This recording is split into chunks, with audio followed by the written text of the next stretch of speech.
March ಮೊದಲ ದಿನವೇ ಜನರಿಗೆ ಆಘಾತಕಾರಿ ಸುದ್ದಿ ಸಿಕ್ಕಿದೆ. ಹೋಳಿ ಮತ್ತು ರಂಜಾನ್ ಹಬ್ಬದ ಸಂದರ್ಭದಲ್ಲಿ ಎಲ್ಪಿಜಿ ಸಿಲಿಂಡರ್ಗಳ ಬೆಲೆ ಹೆಚ್ಚಾಗಿದೆ.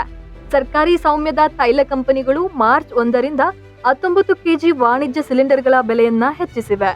ಫೆಬ್ರವರಿ 1, 2025ರಂದು 7 ರೂಪಾಯಿಗಳಷ್ಟು ಕಡಿಮೆಯಾಗಿದ್ದ ಎಲ್ಪಿಜಿ ಸಿಲಿಂಡರ್ಗಳ ಬೆಲೆ ಇಂದಿನಿಂದ 6 ರೂಪಾಯಿಗಳಷ್ಟು ಹೆಚ್ಚಾಗಿದೆ.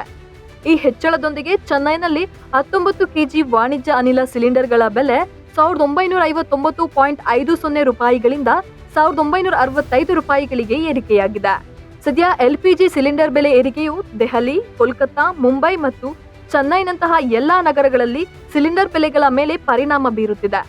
ಚೆನ್ನೈನಲ್ಲಿ ಸಿಲಿಂಡರ್ ಬೆಲೆ 1959.50 ರೂಪಾಯಿಗಳಿಂದ 1965 ರೂಪಾಯಿಗಳಿಗೆ ಏರಿಕೆಯಾಗಿದೆ.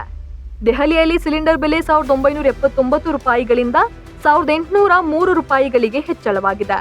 ಕೋಲ್ಕತ್ತಾ, ಮುಂಬೈನಲ್ಲಿ ವಾಣಿಜ್ಯ ಸಿಲಿಂಡರ್ನ ಬೆಲೆ ಏರಿಕೆಯಾಗಿದ್ದು ವ್ಯಾಪಾರಿಗಳು ಕಂಗಾಲಾಗಿದ್ದಾರೆ.